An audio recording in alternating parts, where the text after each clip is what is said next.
The undisputed heavyweight championship of the world was once a prize that was most respected, more than the Super Bowl, more than the World Series, more than the NBA championship. And during the late 80s, going into the decade of the 90s, there was once a dominant figure in Mike Tyson, who many hadn't seen the likes of that type of charisma and attraction since the heyday of Muhammad Ali. Though Tyson was not the fighter of the same ilk as Ali, he brought a lot of eyes back to the sport, interest to the sport, with his dynamic style, his knockouts, and the fierceness of which he went about his craft with an intensity that we hadn't seen in quite a long time.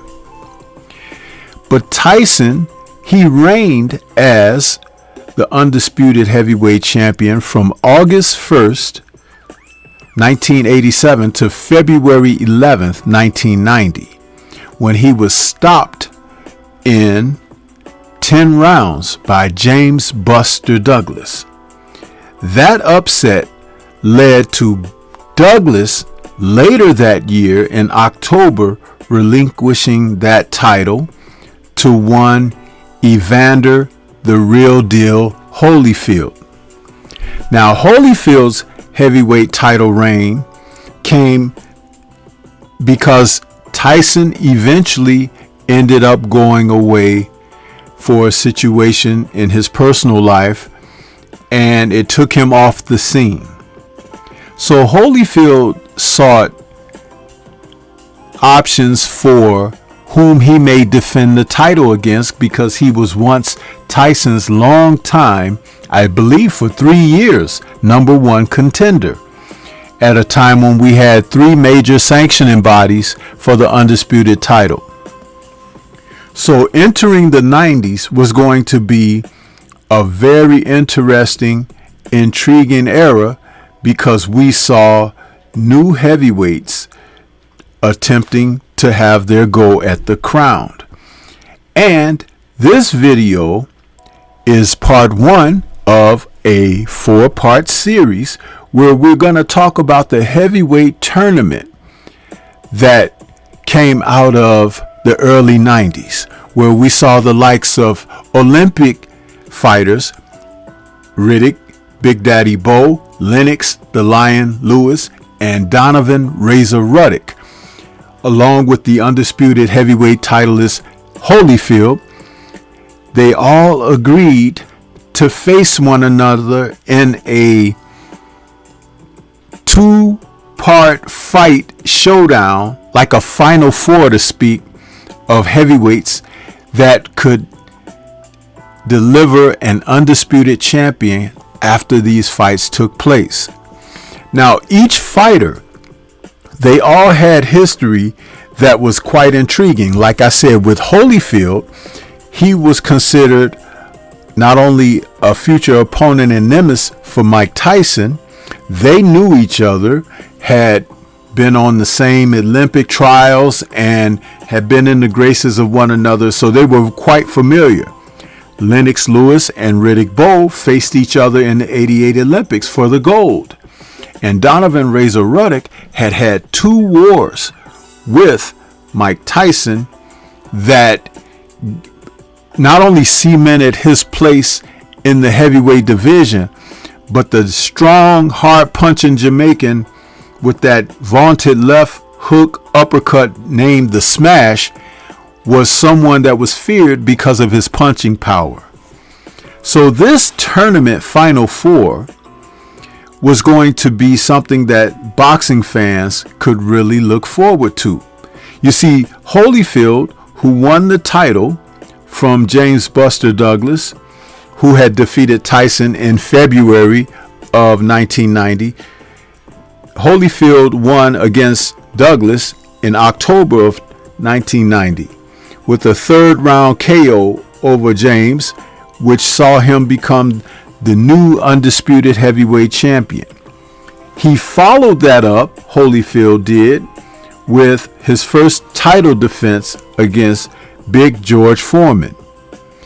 And after that, he had a successful unanimous decision over the comebacking Foreman.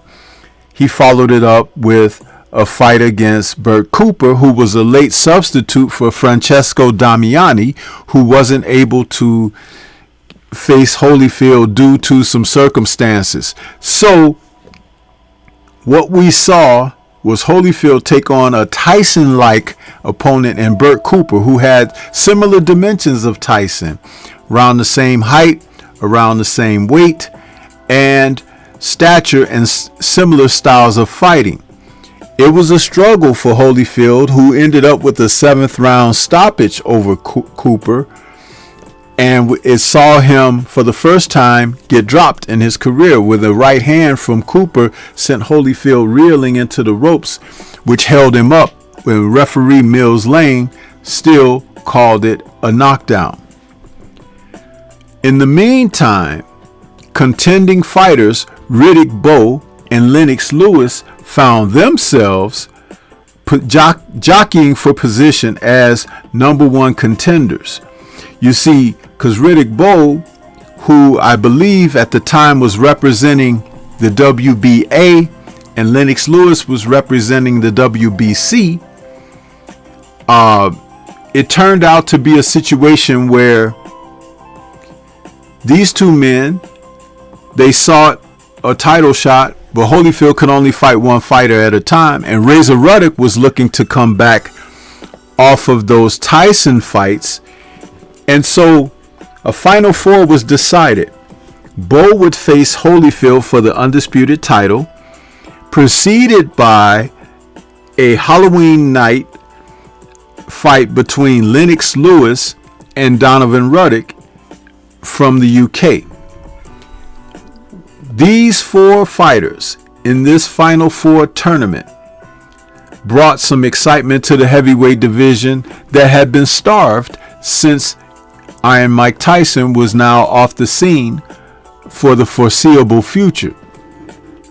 And so in this series, when we discuss the 90s heavyweight tournament that would have determined the heavyweight of the 90s, we saw these men face their ups and downs, but when they came together for these 2 fights, Bowe against Holyfield and Ruddock against Lennox, it was the type of stuff that people just couldn't wait to see.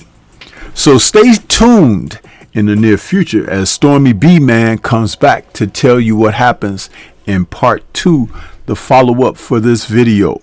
And I guarantee you the history of this heavyweight showdown is going to be something of memory that you will want to learn about. This is Stormy B-Man. Shout out to the mighty LDBC and Liberated Perspective, a third eye view of the world. For more content such as this, please like, comment, subscribe, and share. Stay tuned for this 4-part series as we get a chance to learn a little bit more of the heavyweight history and see what you were missing. Peace to everyone out there, and everyone please remain safe.